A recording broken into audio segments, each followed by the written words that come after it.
ಕಾಶ್ಮೀರದಲ್ಲಿ ಅಪಘಾತಕ್ಕೀಡಾಗಿ ಹುತಾತ್ಮರಾದ ಪಾರ್ಥಿವ ಶರೀರಕ್ಕೆ ಮುಖ್ಯಮಂತ್ರಿ ಸಿದ್ದರಾಮಯ್ಯ ಅವರು ಅಂತಿಮ ಗೌರವವನ್ನು ಸಲ್ಲಿಸಿದರು.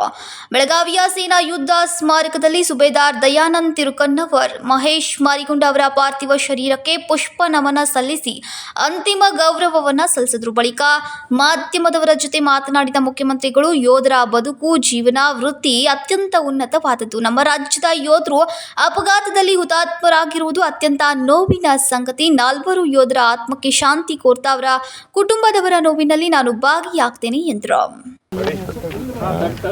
ಮಹೇಶ್ ದಯಾನಂದ್ ತಿರುಕಣ್ಣವರ್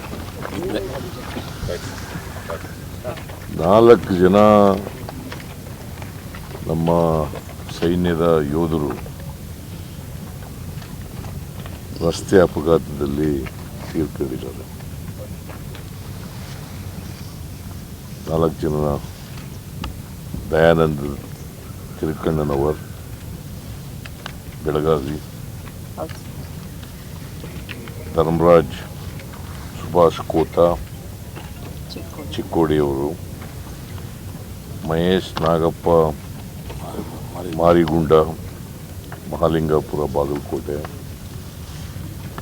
ಆಮೇಲೆ ಅನೂಪ್ ಪೂಜಾರಿ ಕುಂದಾಪುರ.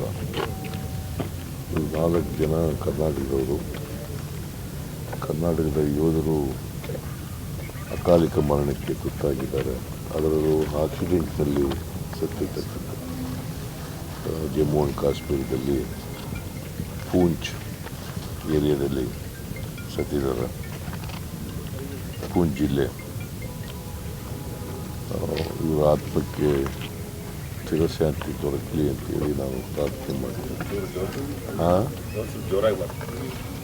ಇವರ ಆತ್ಮಕ್ಕೆ ಚಿರಶಾಂತಿ ದೊರಕಲಿ ಅಂತೇಳಿ ನಾನು ಪ್ರಾರ್ಥನೆ ಮಾಡ್ತೇನೆ.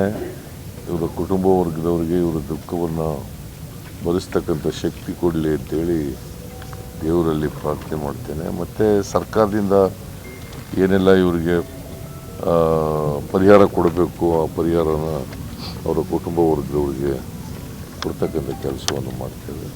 ಬಟ್ ಇವರು ದೇಶ ಕಾಯೋರು. ಯಾವತ್ತೂ ದೇಶದಲ್ಲಿ ಸೈನಿಕರು, ಉಪಾಧ್ಯಾಯರುಗಳು ಮತ್ತು ರೈತರು, ಇವರು 3 ವರ್ಗದ ಜನ ಭಾಳ ಮುಖ್ಯ ದೇಶಕ್ಕೆ.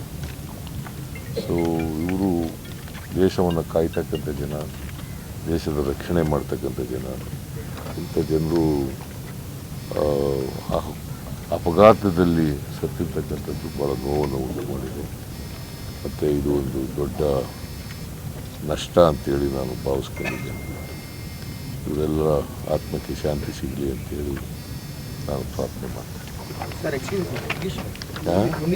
ಸರ್ಕಾರದಿಂದ ನಿಯಮಾನುಸಾರ ಹುತಾತ್ಮರಾದ ಕುಟುಂಬಕ್ಕೆ ಸಲ್ಲಿಸಬೇಕಾದ ಸಕಲ ನೆರವನ್ನ ಒದಗಿಸಲಾಗುವುದು ಅಂತ ಇದೇ ಸಂದರ್ಭದಲ್ಲಿ ಅವರು ಭರವಸೆಯನ್ನ ನೀಡಿದರು. ವಿನೋದ್ ಕೋಲ್ಕಾರ್, ಕೆಎಂಎಂ ಕನ್ನಡ, ಬೆಳಗಾವಿ.